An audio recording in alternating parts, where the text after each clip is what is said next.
નો સિદ્ધાંત. તો સંઘાતના સિદ્ધાંતને અથડામણના સિદ્ધાંત તરીકે પણ ઓળખવામાં આવે છે. અથડામણ સિદ્ધાંત.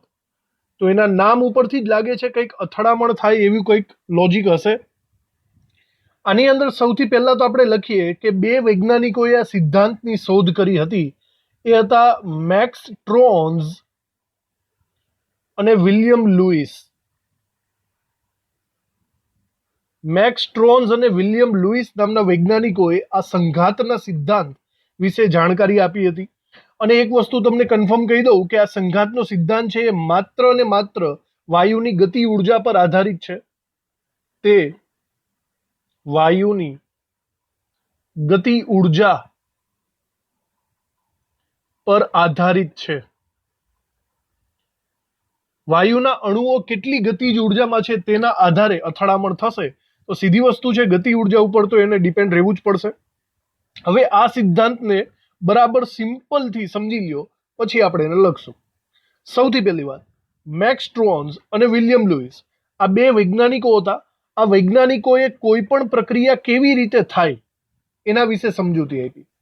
એના માટે સૌથી પહેલા તો એણે એવું કીધું કે કોઈ પણ પ્રક્રિયક હોય, કોઈ પણ અણુ કે પરમાણુ હોય, એને સખત ગોળા સ્વરૂપે તમારે ધારી લેવાનું. સખત ગોળા સ્વરૂપે. સપોઝ ઓક્સિજન છે તો તમારે ઓક્સિજનને એક ગોળા સ્વરૂપે ધારી દેવાનું. સોડિયમ તો એનો ગોળો થઈ ગયો, હાઇડ્રોજન તો એનો ગોળો થઈ ગયો. મતલબ આવી ધારણા પ્રમાણે આખી થિયરી છે. કોઈ પણ અણુ હોય એને એકદમ સખત ગોળા સ્વરૂપે એને ધારવામાં આપણે કીધેલું છે. બરાબર. હવે આ લોકો એમ કહે છે કે કોઈ પણ પ્રક્રિયા તો જ થશે જ્યારે અણુ અણુ વચ્ચે અથડામણ થાય. મતલબ સપોઝ આ એક ગોળો છે, એની સાથે આ બીજો કોઈ સામેની સાઈડ બીજો ગોળો હોય, આ બંને જ્યારે એકબીજા સાથે અથડાશે ત્યારે એની વચ્ચે પ્રક્રિયા પોસિબલ બને. એને આપણે અથડામણનો સિદ્ધાંત કહેશું. પણ આની અંદર સમથિંગ થોડાક ક્રાઇટેરિયા જોવા પડશે મારે. સૌથી પહેલો ક્રાઇટેરિયા છે સ્પીડનો, એટલે કે ગતિ ઉર્જાનો. મારી વાત સાંભળો. સપોઝ આ કોઈ હાઇડ્રોજનનો અણુ છે અને આ સમજી લ્યો કે ઓક્સિજનનો અણુ છે. આ બંને એકબીજા સાથે અથડાશે તો એવું સમજી લ્યો કે આપણને પ્રોડક્ટ તરીકે પાણી મળવાનું છે, H2O. આવું આપણે માની લઈએ. બરાબર. તો મેક્સ ટ્રોન્સ અને વિલિયમ લુઈસ એમ કહે છે કે આ જ્યારે હાઇડ્રોજનનો અણુ અને ઓક્સિજનનો અણુ એકબીજા સાથે અથડાય તો માત્ર અથડાય નહીં પણ પ્રોપર સ્પીડથી, બરાબર, અમુક ચોક્કસ ગતિ ઉર્જાથી અથડાવવા જોઈએ. એવું નહીં કે એકદમ ધીમે ધીમે ધીમે ધીમે એકબીજાને ટચ કરે તો H2O બની ગયો. પ્રોપર સ્પીડથી, ચોક્કસ ગતિ ઉર્જા અમુક સ્પીડથી અથડાવવા જોઈએ. જે અમુક સ્પીડથી અથડાશે તો પાણીના અણુમાં કન્વર્ટ થશે. બરાબર. તો પહેલી વસ્તુ છે ચોક્કસ ગતિ ઉર્જા, મિનિમમ કંઈક ગતિ ઉર્જા હોવી જોઈએ. બીજી વસ્તુ છે ચોક્કસ એંગલથી અથવા તો ચોક્કસ દિશામાંથી અથડાવવા જોઈએ.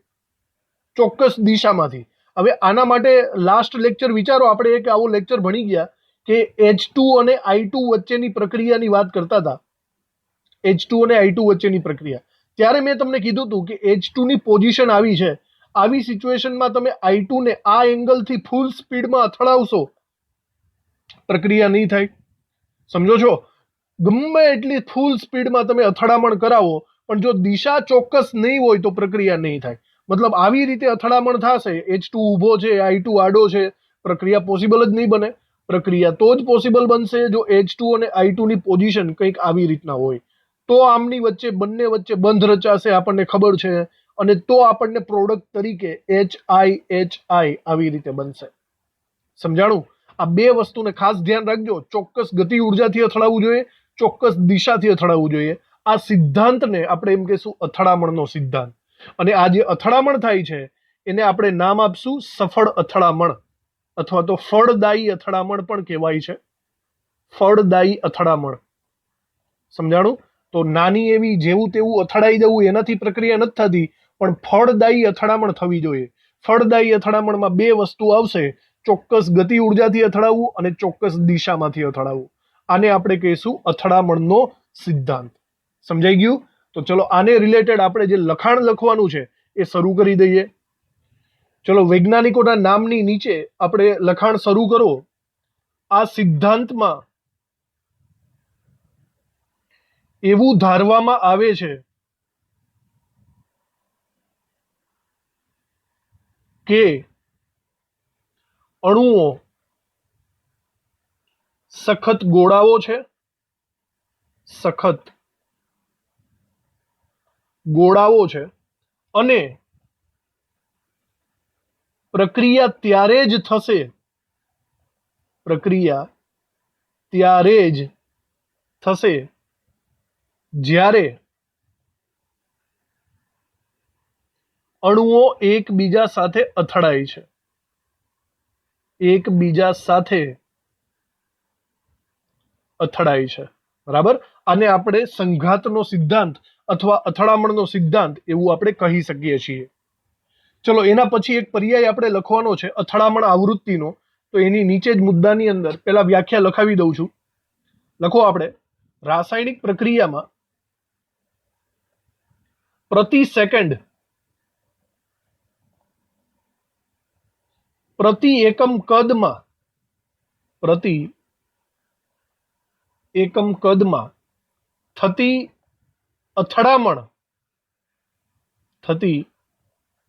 અથડામણ સંખ્યાને અથડામણ આવૃત્તિ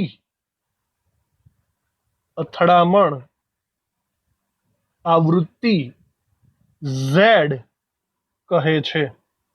તો એક વ્યાખ્યા આપણે અહીંયા લખી નાખીએ છીએ, બરાબર. અથડામણ આવૃત્તિ, એનો કહેવાનો મતલબ એમ છે કે તમે ફોર એક્ઝામ્પલ એકમ કદ ધરાવતું કોઈ બોક્સ લઈ લો, 1 સેન્ટીમીટર 1 સેન્ટીમીટર અથવા 1 મીટર બાય 1 મીટર જેટલું, અને આની અંદર કોઈ વાયુ તમે ભરી આપો, બરાબર. તો આ વાયુ પ્રતિ સેકન્ડ, 1 સેકન્ડની અંદર કેટલા વાયુઓ એકબીજા સાથે અથડાય છે. સપોઝ 5000 અથડાતા હોય, 7000 અથડાતા હોય 1 સેકન્ડની અંદર, આની અંદર, તો આપણે એને અથડામણ આવૃત્તિ તરીકે ઓળખવાનું છે. સમજાણું? તો આવી વસ્તુને આપણે નામ આપેલું છે Z. તો આવી પ્રક્રિયા માટે એક એક્ઝામ્પલ પણ લઈ લઈએ. ધારો કે આપણે કોઈ દ્વિઆણ્વિક પ્રક્રિયા લઈએ, ધારો કે દ્વિઆણ્વિક કોઈ પ્રક્રિયા છે, A+B છે, અને એમાંથી ફોર એક્ઝામ્પલ તમને કંઈક નિપજ મળે છે. તો આ પ્રક્રિયા માટે જો તમારે પ્રક્રિયાનો વેગ લખવો હોય, બરાબર, જોજો, આ માટે પ્રક્રિયાનો વેગ, તો આપણે અથડામણ આવૃત્તિના સંદર્ભમાં આવી રીતે લખી શકીએ છીએ, ZAB, એટલે કે અથડામણ આવૃત્તિ કોની કોની વચ્ચેની, A અને B વચ્ચેની, ઇન્ટુ E−EA/RT. આ સૂત્ર પ્રમાણે અથડામણ આવૃત્તિને દર્શાવી શકાય. હવે આની અંદર સ્પષ્ટ છે ZAB એ તો અથડામણ આવૃત્તિ છે, પણ આ સમીકરણને જોઈને તમને યાદ આવતું હશે કે આ સમીકરણ ક્યાંક જોયેલું હોય એવું લાગે છે. તો આ સમીકરણ સ્પષ્ટ છે, આર્હેનિયસના સમીકરણ સાથે મળતું આવે છે. આર્હેનિયસનું સમીકરણ કંઈક આવું હતું, K = A ઇન્ટુ -EA/RT. તો મતલબ આર્હેનિયસના સમીકરણમાં જ્યાં A અચળાંક હતો ત્યાં અહીંયા આવૃત્તિ, અથડામણની આવૃત્તિ સ્વરૂપે દર્શાવેલું છે, બરાબર. તો બસ એમાં કંઈ બહુ કંઈ લાંબુ વિચારવાનું નથી, આના કોઈ દાખલા આવતા નથી. તો આવા સૂત્ર દ્વારા અથડામણની આવૃત્તિ થઈ શકે છે. હવે આ સૂત્ર દ્વારા તમે શું કરી શકો? આ સૂત્ર દ્વારા તમે ZAB નું મૂલ્ય જો તમને ખબર હોય તો તમે વેગ અચળાંક K નું મૂલ્ય મેળવી શકો છો. કઈ રીતે? વિચારો, EA ની વેલ્યુ મળી જાય તો પણ વેગ અચળાંક મળી શકે છે, કાં તો પ્રક્રિયા વેગ મળી જાય તો પણ વેગ અચળાંક મળી શકે છે. તો ZAB દ્વારા તમે વેગ અચળાંક K નું મૂલ્ય મેળવી શકો છો. પણ એક શરત છે, બરાબર, ગમે તેનું વેગ અચળાંક નહીં મળે. એકદમ સાદી પ્રક્રિયા હોય ને, એકદમ પરમાણુ લેવલની પ્રક્રિયા, તો એના વેગ અચળાંક મળી શકશે. પણ જો કોઈ સંકીર્ણ પ્રક્રિયા હોય, આપણને ખબર છે સંકીર્ણ પ્રક્રિયા એટલે કે જુદા જુદા તબક્કાવાળી પ્રક્રિયા, ખબર છે ને, ધીમો તબક્કો, ઝડપી તબક્કો, એવી કોઈ સંકીર્ણ પ્રક્રિયા હોય તો એના માટે વેગ અચળાંક મળશે નહીં, અને કદાચ મળશે તો એ ખોટા મળશે, એમાં વિચલન જોવા મળશે. તો આ વસ્તુ જરાક આપણે લખી નાખીએ કે વેગ અચળાંક આના મદદથી આપણે મેળવી શકીએ છીએ. લખીએ આપણે, ઉપરોક્ત સમીકરણ વડે સાદા અણુ કે પરમાણુ ધરાવતી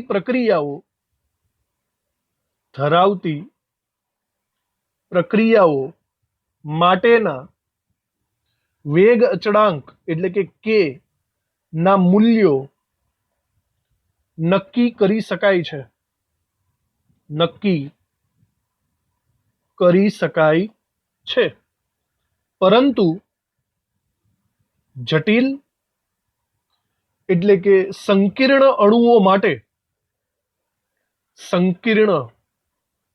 અણુઓ માટે જેની અંદર જુદા જુદા તબક્કાઓમાં પ્રક્રિયા થતી હોય એવા સંકીર્ણ અણુઓ માટે વેગ અચળાંક k ના મૂલ્યોમાં વિચલન જોવા મળે છે. એનો મતલબ આના મૂલ્યો તમને ચોખ્ખા સાચા નહીં મળે. બરાબર? તો સાદા અણુઓ માટે જ તમે આ સૂત્ર વાપરી શકો છો, સંકીર્ણ પ્રક્રિયામાં નહીં. એનું સ્પેશિયલ કારણ પણ આપણે સમજી શકીએ. એનું કારણ જો મારે કેવું હોય તો એવી રીતે હું કહી શકું છું કે વિચારો, આપણે એમ કીધું કે પ્રતિ એકમ કદ એટલે કે આવું કંઈક બોક્સ બનાવી લઈએ, આની અંદર વાયુઓ લઈ લઈએ, બરાબર, જુદા જુદા અણુઓ. તો શું આ બધા અણુઓ જે અથડાય છે એ પૂરેપૂરી નિપજમાં કન્વર્ટ થશે? નો જ થાય ને. બરાબર? કારણ કે જો અહીંયા બધા વાયુઓ અથડાશે ખરી, પણ બધી જ અથડામણો નિપજમાં કન્વર્ટ થાય એ જરૂરી નથી. કારણ કે મેં તમને શરૂઆતમાં જ કીધેલું છે કે નિપજમાં અથડાવા માટે બે વસ્તુ આપણે ચોક્કસ જોઈશું. એક તો ગતિ ઉર્જા, પૂરેપૂરી સ્પીડથી અથડાવા જોઈએ, અને ચોક્કસ દિશામાંથી અથડાવા જોઈએ. આ નિયમોનું પાલન થાય તો જ એને આપણે ફળદાયી અથડામણ એવું બોલી શકીએ છીએ. એનો મતલબ એમ થયો કે અંદર દાખલા તરીકે 1000 જેટલા અણુઓ આવેલા હોય તો 1000 નિપજમાં કન્વર્ટ નહીં થાય. સમજાય છે? ફળદાયી અથડામણ પૂરેપૂરી 100% નહીં થાય એવું આપણે અહીંયા સમજી શકીએ. અહીંયા નીચે વાક્ય લખી નાખજો કે વિચલન જોવા મળે છે એનું કારણ એ છે કે બધી જ અથડામણો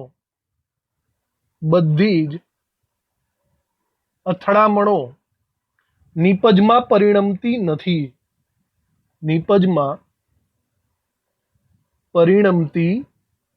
નથી. સમજાણું? તો જે ફળદાયી અથડામણની આપણે જે વાત કરીએ છીએ એની આપણે વ્યાખ્યા પણ લખી નાખવાની છે. તો ચલો, ફળદાયી અથડામણને રિલેટેડ આપણે એની વ્યાખ્યા લખી નાખીએ. લખો, જે અથડામણો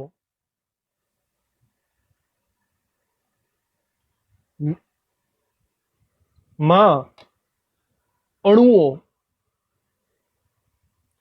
પૂરતી ગતિજ ઉર્જાથી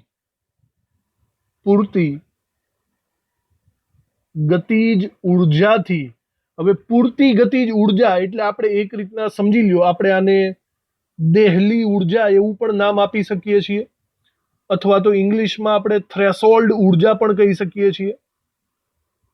થ્રેશોલ્ડ ઉર્જા તમને યાદ હશે, આ દેહલી વારંવાર શબ્દ આવે છે. બરાબર? દહેલી એટલે કે મિનિમમ જેટલી ઉર્જા જોતી હોય એટલી ઉર્જા. સપોઝ અહીંયા આપણી પાસે બે અણુઓ છે, આ બંને એકબીજા સાથે અથડાય છે પણ પ્રક્રિયા થતી નથી. કારણ કે આ બંને એકબીજા સાથે જ્યાં સુધી 50ની સ્પીડથી, 50ની ગતિ ઉર્જાથી નહીં અથડાય ત્યાં સુધી પ્રક્રિયા થવાની જ નથી. તો આ એક લિમિટ છે કે ભાઈ 50ની ઉપર તમારે ગતિ ઉર્જાથી અથડાવવું પડશે. આ લિમિટને તમે દેહલી ઉર્જા, મિનિમમ ઉર્જા એવું કહી શકો છો. ઓકે? તો વ્યાખ્યા જુઓ, જે અથડામણોમાં અણુઓ પૂરતી ગતિજ ઉર્જાથી તથા યોગ્ય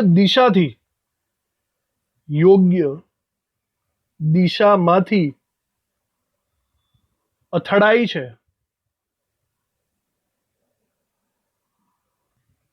તે અથડામણોમાં જ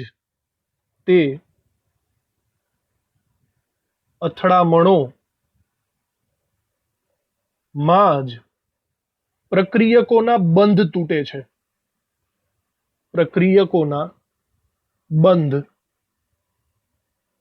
તૂટે છે અને નવા બંધ રચાય છે.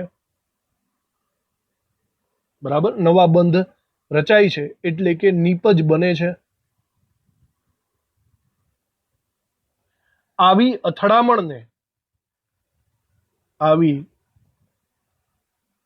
અથડામણને અસરકારક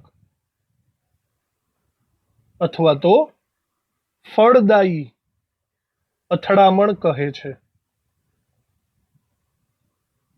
તો અસરકારક અથડામણ માટે બે વસ્તુ યાદ રાખજો ચોક્કસ. મિનિમમ ગતિ ઉર્જા કંઈક હોવી જોઈએ અને ચોક્કસ દિશામાંથી એને અથડાવવું જોઈએ, તો જ એના કંઈક બંધ તૂટશે અને પછી નવા બંધ રચાશે. તો આપણી આવી રીતે આને ફળદાયી અથડામણની વ્યાખ્યા આપણે લખી નાખી.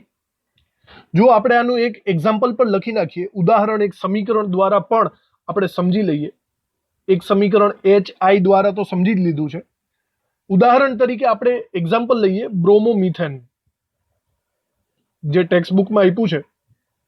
સપોઝ બ્રોમોમિથેનમાંથી મિથેનોલ બનાવવાની એક પ્રક્રિયા છે, બરાબર. એનું સમીકરણ હું અહીંયા લખું છું. બ્રોમોમિથેન એટલે કે CH3Br કહી શકાય. જ્યારે CH3Br ની પ્રક્રિયા કોઈ OH- એટલે કે બેઝ સાથે કરવામાં આવશે ત્યારે CH3OH બનશે, એટલે કે આ OH બ્રોમિનને રિપ્લેસ કરશે, વિસ્થાપન પામશે અને બ્રોમિન નીકળી જશે Br- સ્વરૂપે. આવી એક પ્રક્રિયા થઈ ગઈ. તો આને રિલેટેડ જોજો, આ સમીકરણને બરાબર રીતે હું અહીંયા દોરીને દર્શાવું છું જેથી આપણને વધારે આઈડિયા આવે. પેલા જુઓ CH3Br. CH3Br ને મારે દર્શાવવો હોય તો હું કંઈક આવી રીતે દર્શાવી શકું છું. સપોઝ આપણે CH3, આપણે કાર્બનની 4 સંયોજકતા આવી રીતે લખી નાખીએ. CHHH એટલે કે CH3 આવી રીતે લખી નાખીએ અને બ્રોમિન અહીંયા કરી નાખીએ. CH3Br થઈ ગયો આ. અને એની પ્રક્રિયા આપણે કોની સાથે કરવાની છે? OH- સાથે. તો બરાબર જોજો, આ પ્રક્રિયાને હું બે એંગલમાં લખું છું. સપોઝ આપણે પહેલું એંગલ આપણે એવી રીતે વિચારીએ કે આપણો જે CH3Br છે આવી રીતે CHH અને Br, બરાબર. હવે આના ઉપર OH- અટેક કરવા માટે આવવાનો છે. તો OH-, ચલો એવું સમજો કે પૂરતી ગતિ ઉર્જા તો છે, પણ કયા વિન્યાસમાંથી એટલે કે કઈ દિશામાંથી અટેક કરશે? સપોઝ એવું વિચારો કે OH- અહીંથી સામેથી અટેક કરવા માંગે છે અને બીજા એંગલમાં આપણે વિચારીએ કે એની વિરુદ્ધ દિશામાંથી અટેક કરવા માંગે છે. કદાચ એવું વિચારો કે CH3Br કંઈક આવી રીતે છે, આપણે એનું એંગલ બદલી નાખીએ. સપોઝ બ્રોમિન આ દિશામાં છે તો એવું વિચારો કે OH- ઊંધી દિશામાંથી ગતિ કરીને એના ઉપર અટેક કરવા માંગે છે. બે પોસિબિલિટી વિચારીએ, બરાબર. તો પહેલી વસ્તુ વિચારો કે દાખલા તરીકે CH3Br માં જ્યાં બ્રોમિન છે એ સાઈડથી OH- અટેક કરવા જાય છે તો શું થશે?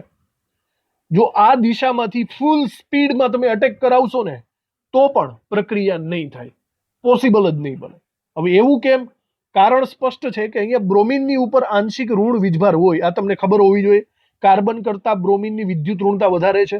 હવે બ્રોમિન માઇનસ હોય તો તે OH- ની સાથે થોડો અટેચ થાય, માઇનસ વચ્ચે અપાકર્ષણ થાય. તો આ બંને વચ્ચે ગમે એટલી સ્પીડથી અથડામણ કરાવો, નિપજ બનવાની નથી. સમજાણું? નિપજ તો જ બનશે જો બ્રોમિન માઇનસ થી બહુ આઘો વિરુદ્ધ દિશામાંથી OH- કાર્બન ઉપર અટેક કરશે. તો આવી રીતના જો વિરુદ્ધ દિશામાંથી કાર્બન ઉપર અટેક કરે અને કાર્બન ઉપર આવી રીતે એવું સમજો કે 3 હાઇડ્રોજન પણ અવેલેબલ છે, બરાબર, તો અહીંયા નિપજ બનવાના ચાન્સીસ છે, બરાબર. અહીંયા આ પ્રક્રિયા તો પોસિબલ બનશે અને અહીંથી પોસિબલ બનીને આગળ ફર્ધર પ્રક્રિયા થશે. આપણને ખબર છે કે આ OH બંધ એ ધીમે ધીમે જાડો બનતો જશે અને આ બ્રોમિન અને કાર્બન વચ્ચેનો બંધ ધીમે ધીમે તૂટતો જશે. તો ફાઇનલી આપણને પ્રક્રિયા કંઈક આવી રીતે નિપજ સ્વરૂપે મળશે. કાર્બન આ બાજુ OH- જોડાઈ જશે અને Br- છૂટો પડી જશે અને હાઇડ્રોજનની પરિસ્થિતિ કંઈક આવી બની જશે, મતલબ કે ઊંધી દિશા થઈ જશે. જુઓ, આપણો ઓરિજિનલ પ્રક્રિયક હતો એની દિશામાં બ્રોમિન કઈ દિશામાં છે અને જે નિપજ મળી એમાં OH- ઊંધી દિશામાં આપણને મળશે, બરાબર. તો આવી રીતે આ સમીકરણ બરાબર અગત્યનું છે, બરાબર લખી નાખવું, બરાબર. બે વસ્તુ આપણે લખ્યું છે. આની અંદર જે ઉપરનો સિચ્યુએશન છે આપણે એને અયોગ્ય દિશા એવું નામ આપશું અથવા તો અયોગ્ય દિક વિન્યાસ. ટેક્સ્ટ બુકમાં આવો શબ્દ છે, દિક વિન્યાસ એટલે કે દિશા. અયોગ્ય દિક વિન્યાસ જેનાથી આપણને નિપજ નથી મળવાની, અને બીજી છે યોગ્ય દિક વિન્યાસ જેમાંથી આપણને નિપજ મળવાની છે. સમજાણું તમને? આવી રીતે આપણે લખી શકીએ છીએ. આની અંદર આપણે લખી નાખીએ, આ સમીકરણની નીચે જ લખી નાખો. અહીં યોગ્ય દિક વિન્યાસ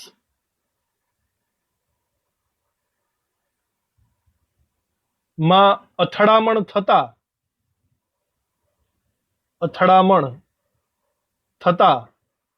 બંધ રચના થાય છે જ્યારે અયોગ્ય દિક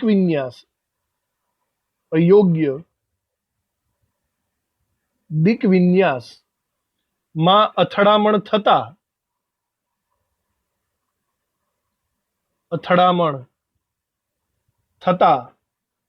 અણુઓ માત્ર અથડાય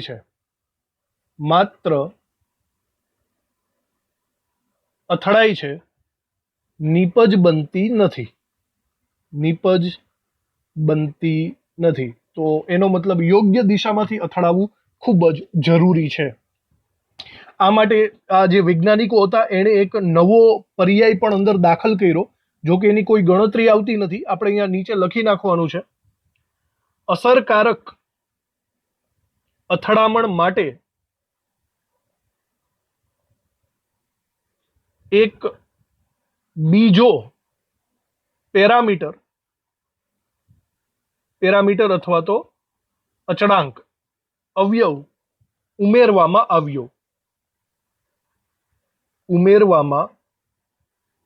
આવ્યો જેને સંભાવ્યતા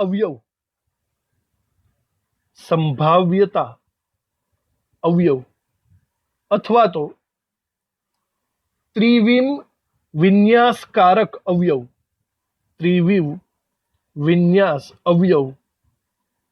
એનો સિમ્બોલ છે પી કહે છે. એક એક્સ્ટ્રા પેરામીટર આની અંદર ઉમેરવામાં આવ્યો. એનો મતલબ કે આપણે જે સૂત્ર લખેલું હતું ને, આગળ આપણે જે સૂત્ર લખ્યું હતું કે પ્રક્રિયા વેગ બરાબર ZAB ઇન્ટુ e⁻ આમાં આપણે ZAB ને અથડામણની આવૃત્તિ કહેતા હતા. તો અહીંયા આગળ એક નવો પેરામીટર અંદર ગુણાકાર સ્વરૂપે ઉમેરવામાં આવ્યો જેને નામ આપ્યું છે સંભાવ્યતા અવયવ અથવા ત્રિવિમ વિન્યાસકારક. બરાબર, આવી રીતે એક પેરામીટર જેવી રીતે વોન્ટ ઓફ નો અવયવ લાગતો હતો એવી રીતે અહીંયા ઉમેરવામાં આવેલ છે.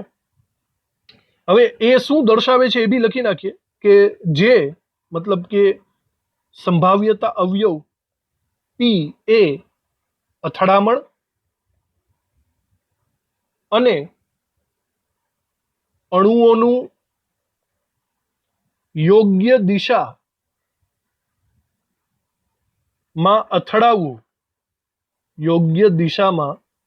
અથડાવવું વગેરે ગણતરીમાં લે છે, વગેરેને ધ્યાનમાં અથવા તો ગણતરીમાં લે છે. તો જસ્ટ સૂત્ર છે, સૂત્ર ઉપર વધારે ફોકસ રાખવું તમારે. આની ગણતરીને રિલેટેડ કોઈ એવું કંઈ આવતું નથી. તો નોર્મલી આ સવાલ અહીંયા ફિનિશ થઈ ગયો, પણ 2-3 નવા જે મુદ્દા છે એ આપણે લખી નાખીએ, તમને એમસીક્યુમાં ખૂબ જ કામ લાગશે. તો આ તો અથડામણનો સિદ્ધાંત. આની અંદર આપણે જે ફળદાયી અથડામણની વાત કરીને, આ ફળદાયી અથડામણની જે ડિસ્કશન કરી એના માટેના જરૂરી બાબતો, જરૂરી મુદ્દાઓને આપણે અલગથી લખી નાખીએ જે તમને એમસીક્યુમાં બહુ કામ લાગશે. તો એક એક્સ્ટ્રા કરીને તમે હેડિંગ કરી નાખો, એક્સ્ટ્રા કરીને, અને અહીંયા લખજો અથડામણ સિદ્ધાંત માટે જરૂરી બાબતો. અથડામણના સિદ્ધાંતમાં મેઇન કઈ બાબત આવે છે એ આપણે અહીંયા લખી નાખીએ.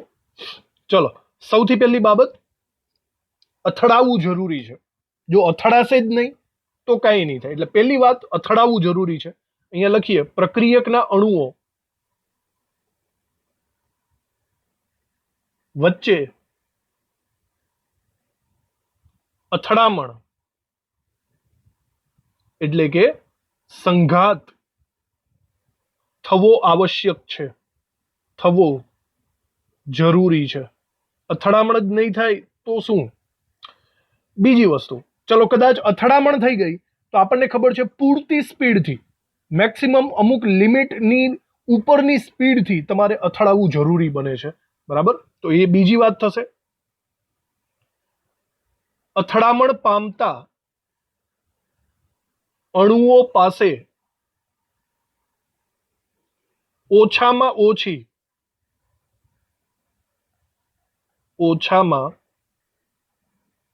ઓછી ગતિજ ઉર્જા,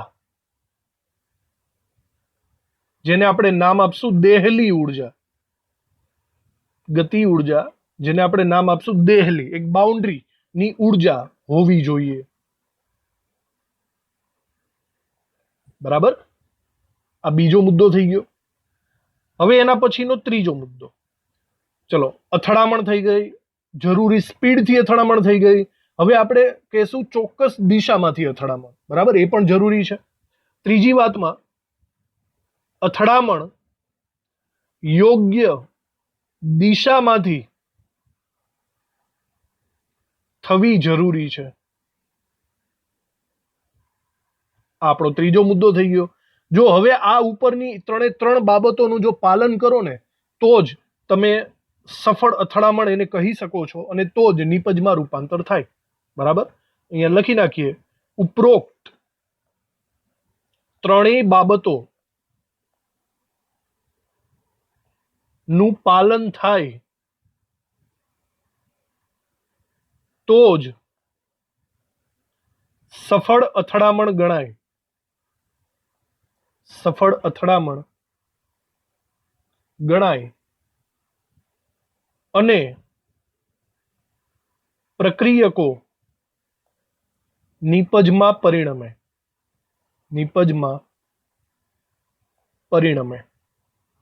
તો આ વાત થઈ ગઈ જરૂરી એની બાબતોની, ઇમ્પોર્ટન્ટ બાબતો જે હતી તે આપણે 3 બાબતો લખી નાખી. હવે આ અથડામણના સિદ્ધાંતના અમુક ફાયદા પણ છે અને અમુક એની મર્યાદાઓ પણ છે, એટલે કે ખામીઓ પણ છે. આ બંનેની ડિસ્કશન કરી નાખીએ.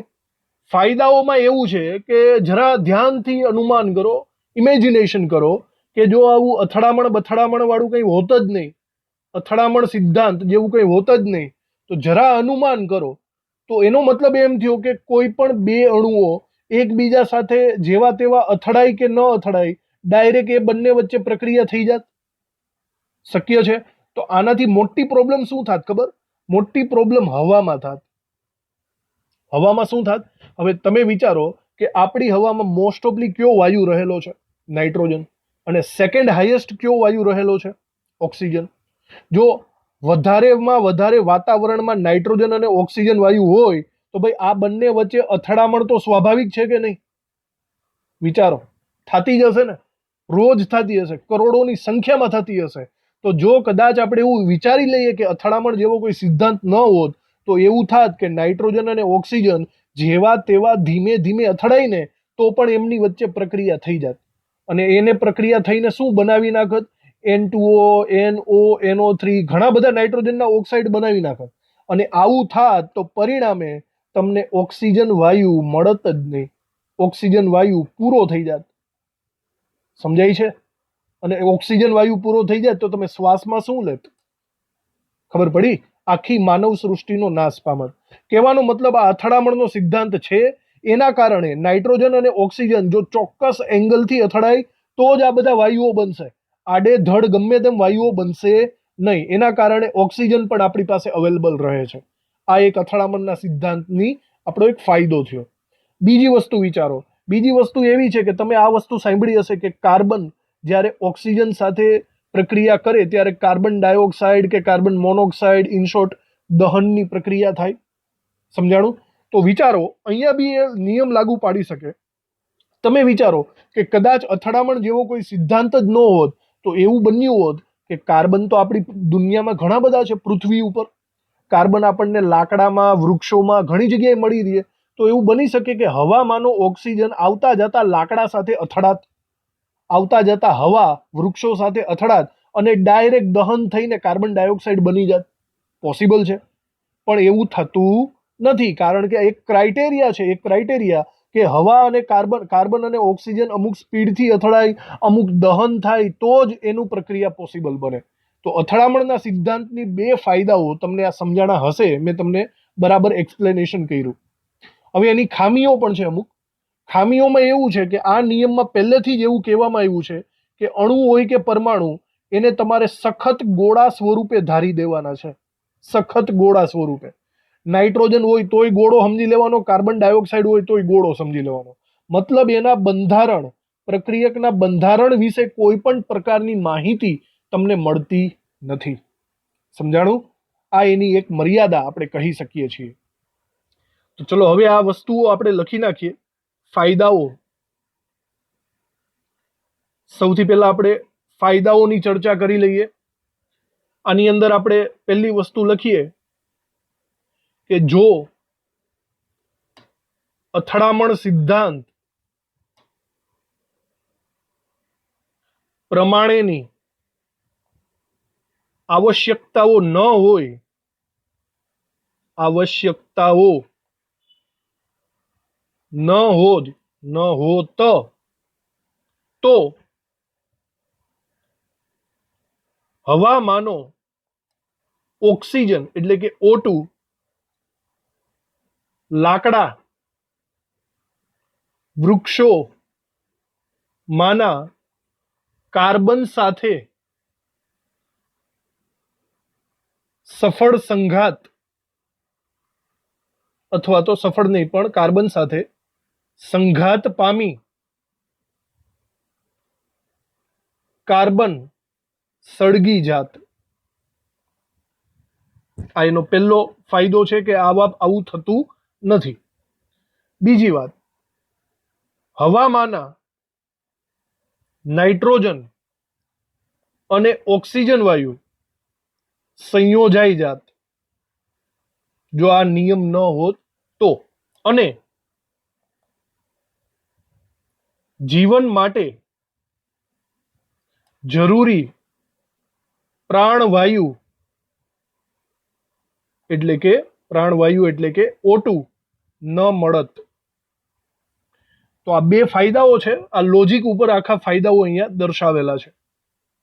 હવે ખામીઓ અથવા તો મર્યાદાઓ આપણે લખી નાખીએ.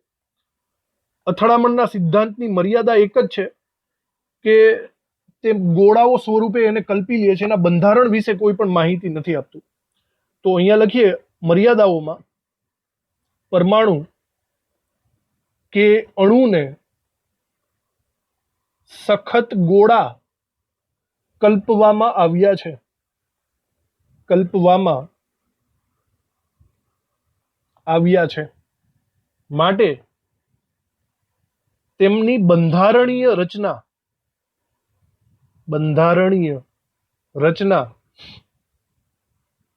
વિશે માહિતી મળતી નથી.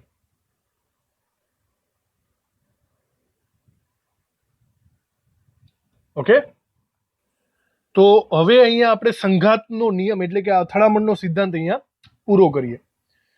બીજો એક ટોપિક પણ આપણે આજે લેવાનો છે, જે છે ઉદ્દીપકની પ્રક્રિયા વેગ ઉપર અસર.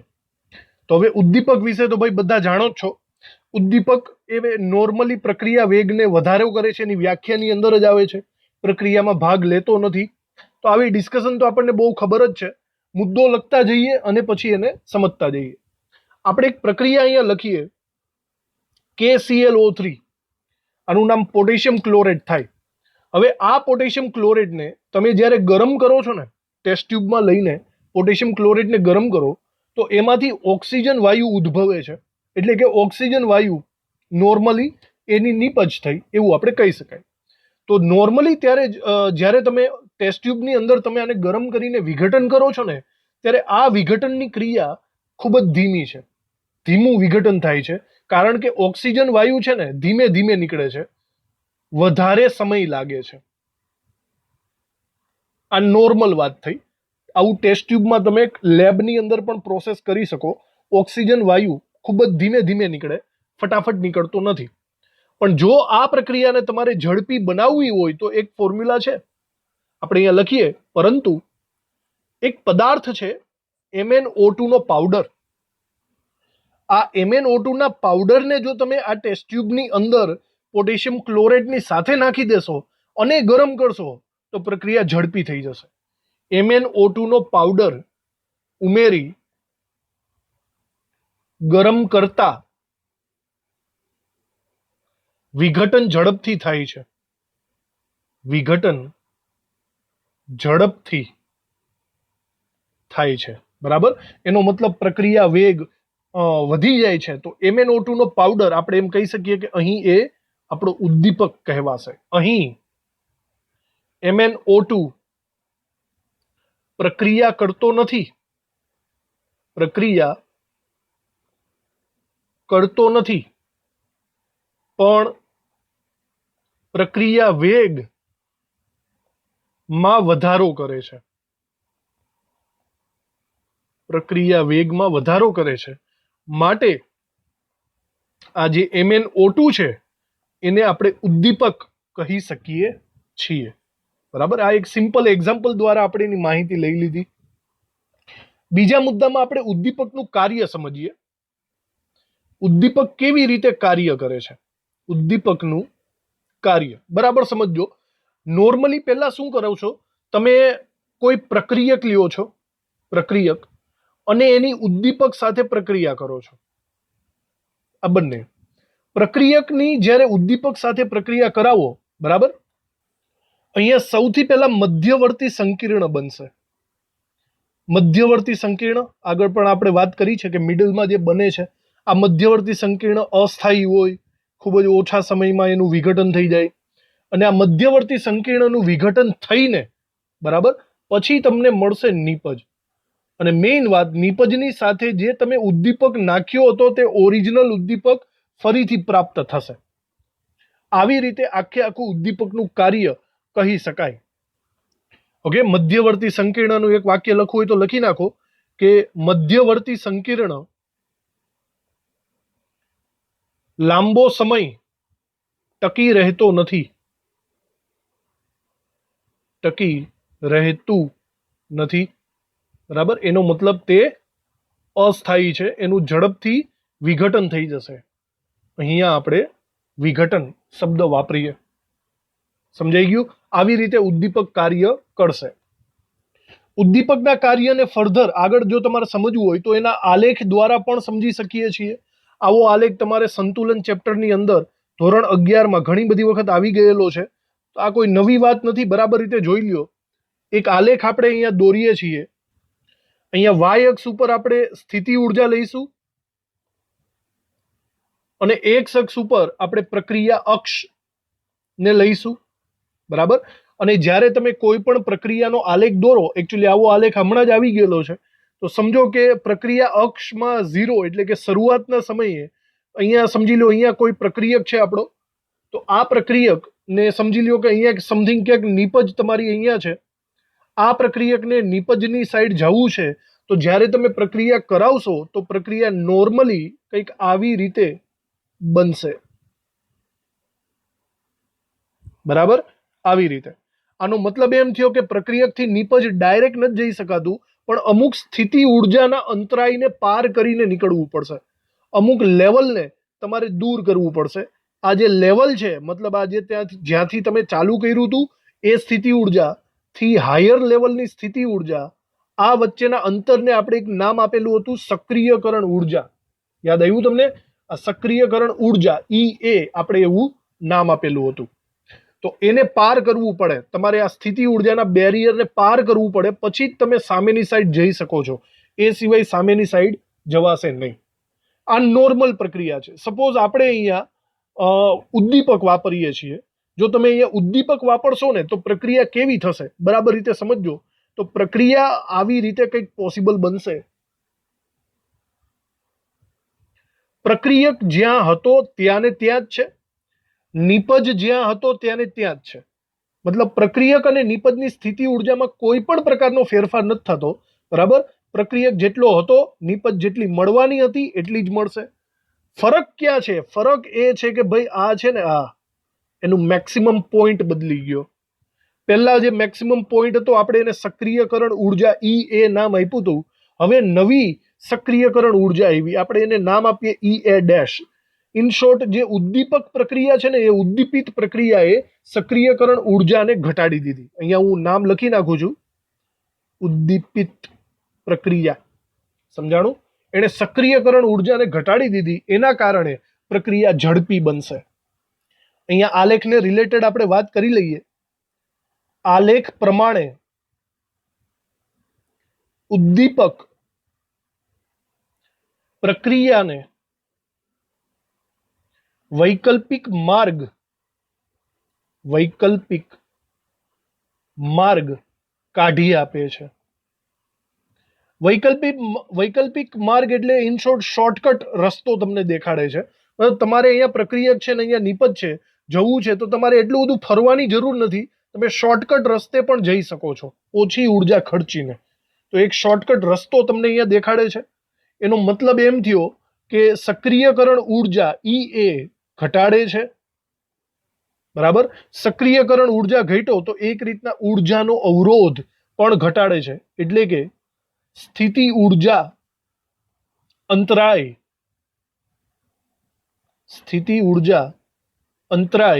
ઘટાડે છે. સ્થિતિ ઉર્જાનો જે અવરોધ છે, ઊંચાઈ છે, તે ઘટાડી નાખે છે. આટલું થાય તો હું એમ કહી શકું કે આમ માટે પ્રક્રિયા વેગ વધે છે. તો પ્રક્રિયા વેગ વધવા માટે આ બધી વસ્તુઓ યાદ રાખવી. શોર્ટકટ માર્ગ કાઢ્યો, સક્રિયકરણ ઉર્જા ઘટાડી, ઉર્જાનો અવરોધ ઘટાડ્યો, એના કારણસર પ્રક્રિયાનો વેગ વધે છે એવું આપણે કહી શકીએ છીએ.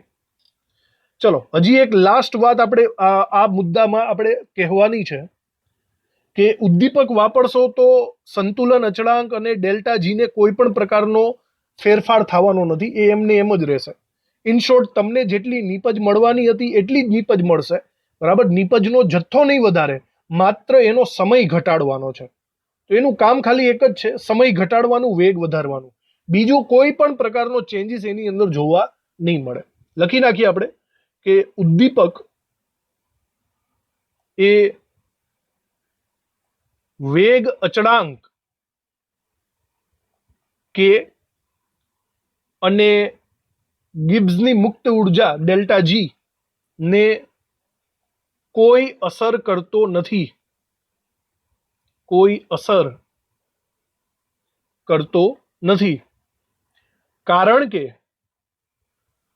કારણ એ છે કે ભાઈ ઉદ્દીપક પુરોગામી અને પ્રતિગામી બંનેને એક સરખી રીતે સ્પીડ કરે છે. એવું નથી કે પુરોગામીને 90% ફૂલ સ્પીડથી ભગાવે છે અને પ્રતિગામીને 10% સ્પીડથી ભગાડે. એવું નહીં. એવું કરશે તો પ્રક્રિયા આગળ ચાલી જશે.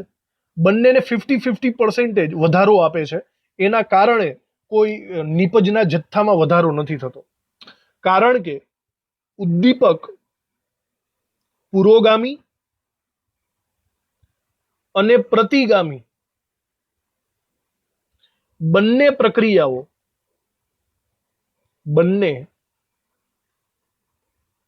પ્રક્રિયાઓ પર એક સરખો પ્રભાવ પાડે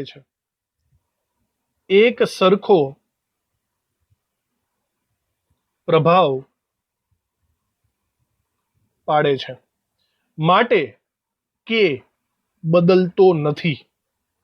બરાબર, નીપજનો જથ્થો ન બદલે તો કે બદલશે નહીં, પરંતુ પ્રક્રિયાનો વેગ બદલશે. પ્રક્રિયાનો વેગ બદલે છે, સ્પીડ વધી જશે. બરાબર.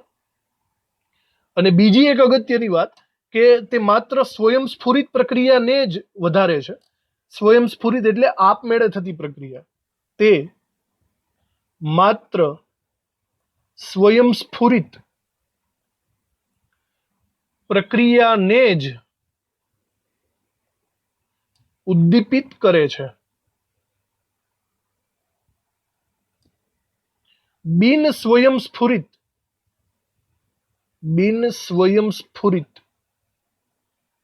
પ્રક્રિયાને અસર કરતો નથી. આનો મતલબ એમ થયો કે જે પ્રક્રિયા બિન સ્વયંસ્ફુરિત છે, મતલબ કે જે પ્રક્રિયા થવાની જ નથી, એમાં તમે ઉદ્દીપક નાખશો તો એ કઈ થવા નહીં માંડે. સમજો છો? જે પ્રક્રિયા પોસિબલ જ નથી તો એ જવા દો, એમાં કઈ ઉદ્દીપક કંઈ કરી નથી લેવાનો. પણ જે પ્રક્રિયા પોસિબલ છે, હા, તો ડેફિનેટલી એનો પ્રક્રિયાનો વેગ વધારીને જ રહેશે. ક્લિયર? આ વસ્તુને ખાસ યાદ રાખવી. અને સૌથી છેલ્લું વાક્ય આપણે એક વ્યાખ્યા લખશું નિરોધકોની. નિરોધક આ શબ્દ આગળ આપણે વિચાર કરેલો જ છે કે ઉદ્દીપકનું નોર્મલ જે એવરેજ સ્પીડ વધારવાની હોય એ સ્પીડ કરતાં ઓછી સ્પીડ કરી નાખે તો એવા પદાર્થોને આપણે નિરોધક તરીકે ઓળખીશું. ઇન શોર્ટ ઉદ્દીપકનું વિરુદ્ધાર્થી શબ્દ થશે. તો અહીંયા લખીએ કે ઉમેરેલ પદાર્થ જો પ્રક્રિયાનો વેગ ઘટાડતો હોય, પ્રક્રિયાનો વેગ ઘટાડતો હોય તો તેને નિરોધક કહે છે. નિરોધક કહે છે. ક્લિયર? તો બસ આ રીતના આપણે અહીંયા ઉદ્દીપકની વાત પૂરી કરી. વેગ ઉપર આવી રીતે અસર કરે છે. બહુ નાની મોટી વાતો છે જેને MCQ માં તમારે યાદ રાખવાની છે.